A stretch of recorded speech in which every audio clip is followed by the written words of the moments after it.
welcome students, welcome to our YouTube channel English Language by जिंदा science. Students, आज हम सीखेंगे कि कैसे हम क्या करते हैं इंग्लिश ग्रामर में करेक्ट फॉर्म ऑफ वर्ब को चूज करते हैं। हम इसको कैसे चूज करते हैं, करेक्ट फॉर्म्स ऑफ वर्ब। ठीक, हम एग्जाम्स में ज्यादातर इस चीज में भर सकते हैं, तो आज इसका सोल्यूशन आपके सामने ही होगा।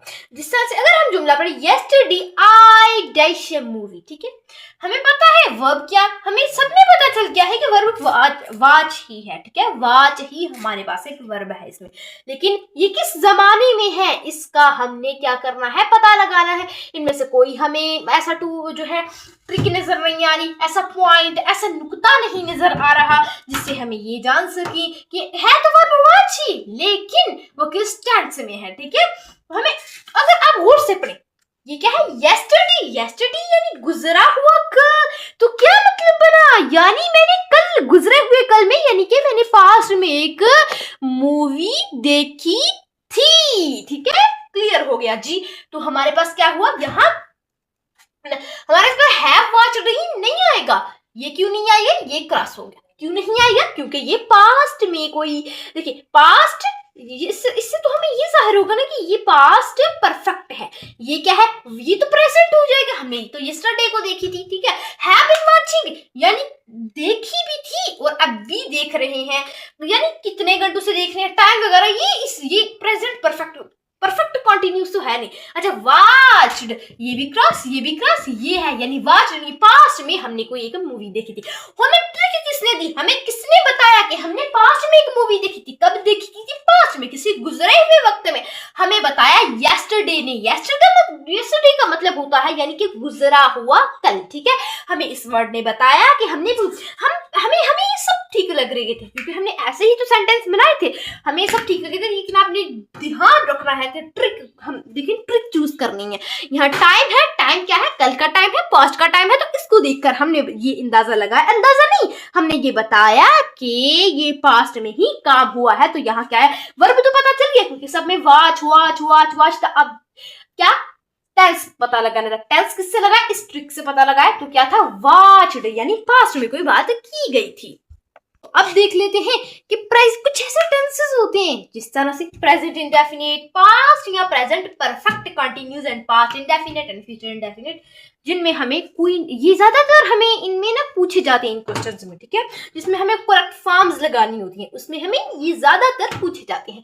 जब ये ज्यादातर पूछे जाते हैं तो इनमें जो प्रेजेंट इंडेफिनिट होती है ना, उसमें ना हिंट होती है, कोई हिंट वगैरह, यानी इसमें जिस तरह जनरली वर्ड हो गया, डेली वर्ड हो गया, एवरीडे हो गया, करंटली, ये सब आ जाए, कहीं भी आ जाए उस सेंटेंस में। जिस तरह जनरली वर्ड आ जाए, डेली आ जाए, एवरीडे आ जाए, करंटली आ जाए, या ऑलवेज आ जाए, यानी किसी की आदत बताने के लिए, क्या आदत बताने के लिए जो वर्ड यूज होती है ना, जिस तरह ऑलवेज एक आदत बताने के लिए, जिस तरह यानी ये हमेशा, ये कभी एक बार नहीं, ये हमेशा सैर के लिए जाता है या जाती है, ये हमेशा क्रिकेट खेलता है, क्रिकेट खेलती है। ठीक है, तो करंटली, एवरीडे यानी कोई हैबिट दिखानी हो, ठीक है, वहां हमने ये, यहाँ इस तरह के वर्ड्स इस्तेमाल हो रहे हों, वहां क्या, वो टेंस क्या होता है, प्रेजेंट इंडेफिनिट टेंस होता है। ठीक है, अच्छा, बिल्कुल इसी तरह प्रेजेंट या पास्ट परफेक्ट कंटिन्यूस में मोस्टली क्या बताई जा रही होती है, टाइमिंग बताई जा रही है, कि टाइम बताया जा रहा है, जिस तरह से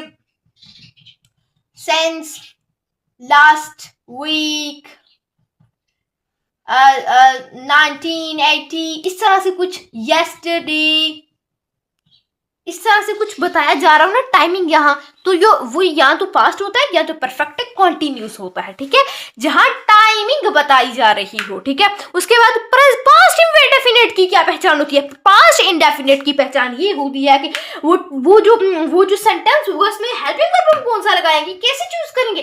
पास्ट इंडेफिनिट की बच्चों ध्यान से सुने, पहचान ये होती है कि पास्ट इंडेफिनिट में हम क्या होते हैं, या तो पहली ही सेकंड फॉर्म लगी होती है, इनमें क्या होता है, फ्यूचर इंडेफिनिट जब है ना, विल शैल मेनली लगाना होता है, यहाँ विल शैल लगाना होता है, जहां यानी ऐसा, यानी ये इसका सेंस दे रहा हूं, फ्यूचर का सेंस दे रहा हो तो हम यहाँ विल चल। सबसे पहला मसला प्रेजेंट का, क्या प्रेजेंट का। प्रेजेंट में जनरली डेली एवरीडे जैसे वर्ड आ रही हूं तो तब भी हम क्या करते हैं, इस्तेमाल करते, वहां प्रेजेंट, उससे प्रेजेंट इंडेफिनिट कहलाते हैं। और पास्ट इंडेफिनिट में यस्टरडे वगैरह यानी कल के बारे में ऐसी टाइमिंग दी रही हो जिसमें कल की बात हो, वहां हम पास्ट, वो पास्ट इंडेफिनिट का होता है। When I opened my eye, I dashed a sight, यानी जब मैंने क्या खोली, अपनी आंखें खोली, मैंने क्या किया, एक साइट। देखिए हर किसी में सा, सिंग, सीन, कहीं थर्ड फॉर्म आ रही है, कहीं आईएनजी फॉर्म आ रही है, कहीं सेकंड फॉर्म आ रही है, लेकिन मतलब तो यही बना ना कि देखना। यानी जब मैंने अपनी आंखें ओपन की तो मैंने एक खौफनाक साइट देखी। ठीक है, बिल्कुल ठीक हो गया, क्लियर हो गया। तो इसमें पहले एमसीक्यूज है सा, फिर है वाज सीइंग, फिर है हैव सीन। अब यहाँ क्या आएगा, हमने इसे पहचानना है कि कौन सा सेंटेंस है। हिंट देखना है कि यहाँ जो जाहिर करे कि ये पास्ट है या पास्ट कंटिन्यूस है या पास्ट परफेक्ट है। हो ना हो ये है तो पास्ट की ही कोई ब्रांच। ठीक है, अच्छा अगर यहाँ हम देखेंगे क्या है, ओपन है। हमने आपको बताया था कि पास्ट की ये निशानी होती है कि या तो वहाँ यस्टरडे, लास्ट वीक, इस तरह से कुछ लगी होती है टाइमिंग, या यहाँ पहले की ही कहीं ना कहीं सेकंड फॉर्म लगी होती है। ये क्या है, सेकंड फॉर्म है, जो कि जब मैंने अपनी आंखें ओपन की यानी पास्ट की बात है, तो पास्ट की बात है तो यहाँ क्या आएगा, सी की सेकंड फॉर्म सा, ये इसका करेक्ट ऑप्शन होगा। तो नेक्स्ट है every morning she dash up and get ready for work, यानी हर सुबह वो क्या करती है, वो उठती है और काम के लिए रेडी हो जाती है। ठीक है, या हो जाती है।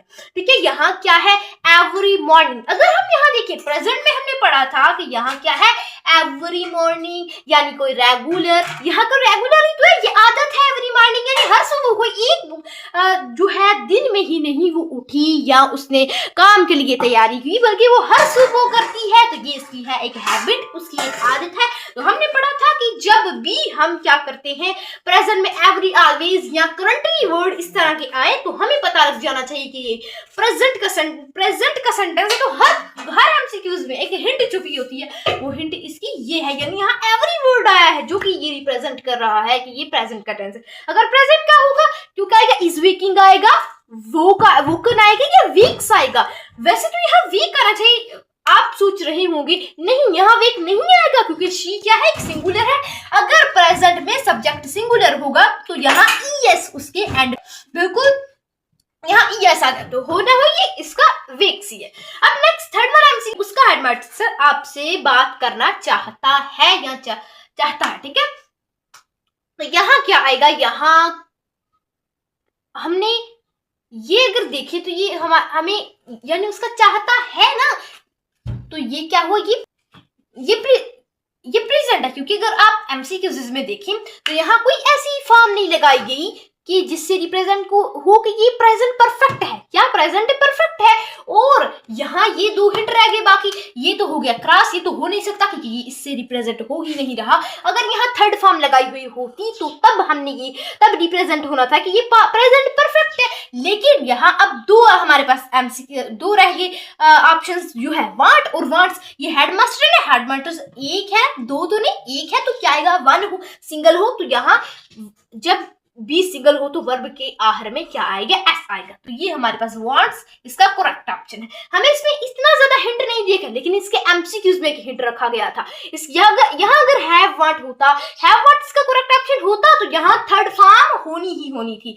यहाँ इनमें से टाक, यहाँ क्या है, टाक फर्स्ट फॉर्म है, टाक क्या है, फर्स्ट फॉर्म है। और यहाँ अब हमारे पास दो रह जाते हैं जो जिनमें से एक सिंगुलर है ना, हेडमास्टर, तो हमने वांट्स लगा दिया। नेक्स्ट हम we visit Greek next month, हम अगले महीने क्या करेंगे, ग्रीक विजिट करेंगे। ठीक है, तो यहाँ अगर हम देखें हम क्या लगाएंगे, में विस्ट लगाएंगे, विल विस्ट लगाएंगे या वुड विस्ट। अगर आप देखें तो ये क्या है, नेक्स्ट मंथ। नेक्स्ट मंथ का मतलब होता है अगले महीने, तो अगले महीने, अगला महीना क्या होगा, फ्यूचर का होगा, मुस्तकबिल होगा। तो अगर मुस्तकबिल होगा तो यहाँ विल विस्ट ही आएगा। ठीक है, विल विस्ट क्यों आएगा, क्योंकि यहाँ वही है। अगर आई हो तो यहाँ क्या विल ही आएगा, ठीक है।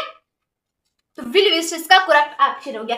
Next subject Reena always speak the truth, यानी रीना हमेशा क्या करती है, स्पीक करती, यानी सच बोलती। अगर हम यहाँ देखें ऑलवेज, ये एज अ फ्रीक्वेंसी भी यहाँ इस्तेमाल होता है। और ऑलवेज क्या है, हमने ये आपको बताया था कि ऑलवेज हम जब ऑलवेज आए, डेली आए या करंटली वगैरह के अल्फाज आए तो वो हमेशा प्रेजेंट का ही होता है। अगर अब यहाँ देखें इसकी वर्ब, तो वर्ब क्या है इसकी, ये ही है कि अगर ये यहाँ सबकी फर्स्ट फॉर्म्स ही है, ठीक है। तो ऑलवेज आया तो यहाँ यानी किसी की आदत बतानी है, यानी कि वो एक बार सच नहीं बोलती बल्कि हमेशा सच बोलती है। तो जहां आदत बतानी हो, हैबिट बतानी हो किसी की, वो तो प्रेजेंट टेंस ही होता है। तो यहाँ ये तो दोनों आ नहीं सकते, विल स्पीक भी नहीं आ सकता क्योंकि फीचर का नहीं है, स्पीकिंग भी नहीं आ सकता क्योंकि कॉन्टिन्यूस नहीं है, एक स्पीक या ये आ सकता है, ठीक है। इनमें से दोनों की चूज करना है कि सब्जेक्ट कैसा, सब्जेक्ट सिंगुलर है या प्लूरल। सब्जेक्ट प्लूरल है तो इसीलिए इसकी वर्ब के आखिर में भी एस आ जाएगा, तो इसका करेक्ट ऑप्शन होगा स्पीक। सो होप कि आपको इन एमसीक्यूज इसके अच्छे से समझ आ गई होगी। तो मिलते हैं नेक्स्ट वीडियो में जिसमें हम किसी नेक्स्ट टॉपिक के साथ मिलेंगे। तो तब तक के लिए अल्लाह हाफिज, thanks for watching and don't forget to subscribe our channel for more English language videos.